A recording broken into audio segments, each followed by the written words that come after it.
สูงค่ะจอพี่น้องเขาวนเมียนหาหน้าอันคาจ่องเหมือนดินขาวนไว้เนาะขาวนจึงอะไรเนี่ยขาวนว่าเฮ็ดสังฮะว่าไหน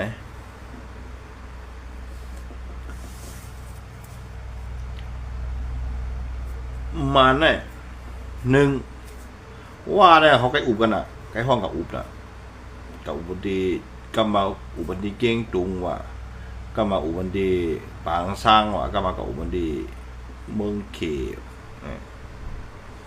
ก็ไม่ซ้ำ1027เนี่ยก็ซ้ำห้องบอลองอุบใน3 ปอเขานะก็บอลองเขาเลยเฮ็ดจอมตีนเคห้องก็เป็นตัวอยู่ในกลางไอ้เนี่ยให้เขาอุบกันซ้ำแทงเกาก้างก็กับอุบบอกของปอ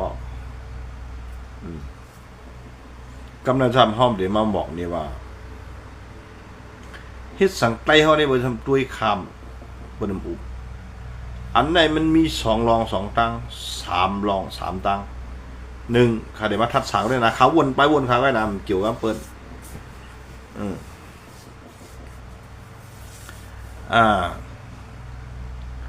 ไต้เขานี่เป็นเจ้าของเมืองไต้อันนี้ให้จำอุบหนึ่งเขาด้วยไต้เขาว่ามันตึกว่าเขาเรียนการเมืองไว้เขาอันตึกเอาเมืองเขาได้วนจังไหนอันนี้ในปลายวนค่ะอันเขาวนไว้นะเขาคารามด้วยขัดมันลำขัดด้วยอันมันวน2เข้ากลมกับตึกเอาเป็นวิ่งเหมือนเก้าก้าง50,000 ดอยจะได้สิปอกตั้งเดียวก็เป็นเมืองเขาแต่ที่ตึกเอาขึ้นนั่นเองเป็นลองหมานเมียนในจุ่มไตเขานะในตับศึกไตเขาเป็นอันลองถูกปักเปิงมานะทั้งผมเมืองไตเขาดูเขาตึกเอาขึ้นในก่อมพิษปักเปิงแล้วค่อยกระห้อมตึกเข็มกาซึกมาได้มัดตึกอย่างหลังมัดตึกแต่เดี๋ยวเอาเมืองเขาแต่เดี๋ยวพื้นตีเขานั่นอันนั้นดีได้บ้วนค่ะนะขำจะมาเสียจุ่มเลยเนี่ยซึกไตเขาหลุดเลยดีได้บ้วนคำดังเ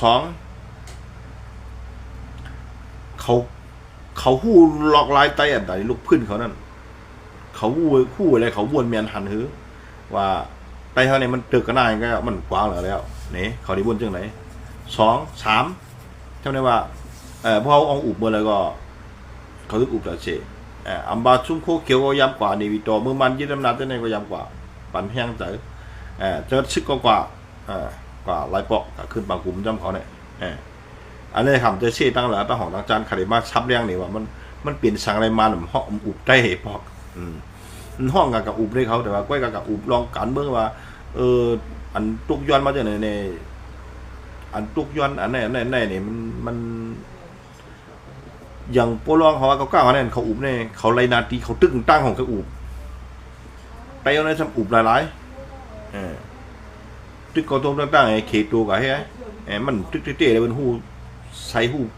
เป็นหูดังในก็หันดังในเขาหมดแล้วหือผมจะเห็นอะไรว่าถ้ามือปังมือข้าวแก้มมันมือเขาจะมีข่าวลือว่าติดตึกตะคีเด็กว่าติดยิ่งเก่งตุงว่านั่นเขาก็มาอุ่นตะเก่งตุงนั่นว่าขึ้นบางกลุ่มมันมีข่าวลือว่าอาชีพเด็กเขาตึกดีเนี่ยว่าเขามาขึ้นบางกลุ่มมันดีตั้งเก่งตุงเนี่ยเนาะตั้งซึกมาเนี่ยตั้งว่าอันนี้เขาหลีไรวนจอมเมื่อนั้นเขาก็มาลัดจำเอาดีไรวนจอมหลายลองหลายตั้งขนาดคนเมืองไทยมันจะว่าลองซึกใจเหมือนเขามาทัดสางด้วยเฮ็ดสังแน่ไตเขาเนี่ยถ้าดีว่าก็เป็นเจ้าของเมืองเมืองไตเฮ็ดสังแน่เขาป้อมไรกาย้อนว่าเขาเดี๋ยววิ่งในสิปอกผมเท่ากับปอกเจอเฮ็ดสังแน่นี่เบิ่นใบกาขันเขาหืออันนั้นก็เปิ้นต้วยหันเฮามัวเราหือเปิ้นต้วยหันเนื้อจุ่มเนื้อซึกเขามัวเราว่าเขากว้างแล้วมันเตืองได้เขาเนี่ยเขาอ่านว่าเมืองเต้นี่อันนั้นก็ดีได้วนค่ะนะเดี๋ยวไรเสียอันนี้เขามาวนหลวงไตก็ดีได้วน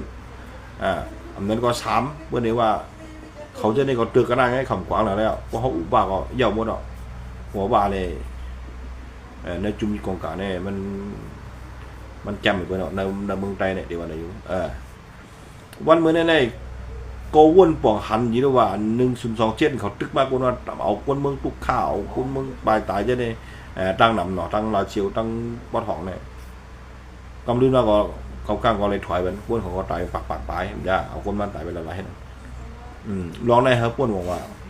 กำเนิดก็ยอดีเขไว้เมืองเขาในเขอมไม่หมด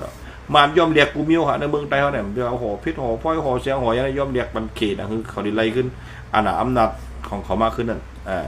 มันจะได้กุ้มในเดี๋ยวตีนั่นอยู่ดีเคเขาได้กับรัดดีเคไว้ก็ไม่ใช่แหละกำเดินมาก็มันก็อยู่เหมือนเก่าไว้ก็อันเดนหนามาเนี่ยดีอยู่ซึกใต้ก็ดีเก็บมากก็ยี่กองกากมันหนำขึ้นมาแถวโหลจวนมีหลายยี่น้ำหนาเนี่ยมันหนำขึ้นมาแถวก็เนี่ยเห็นมาเข้ากันขึ้นพื้นขึ้นเข้ากันขึ้นตีได้บางกันขึ้น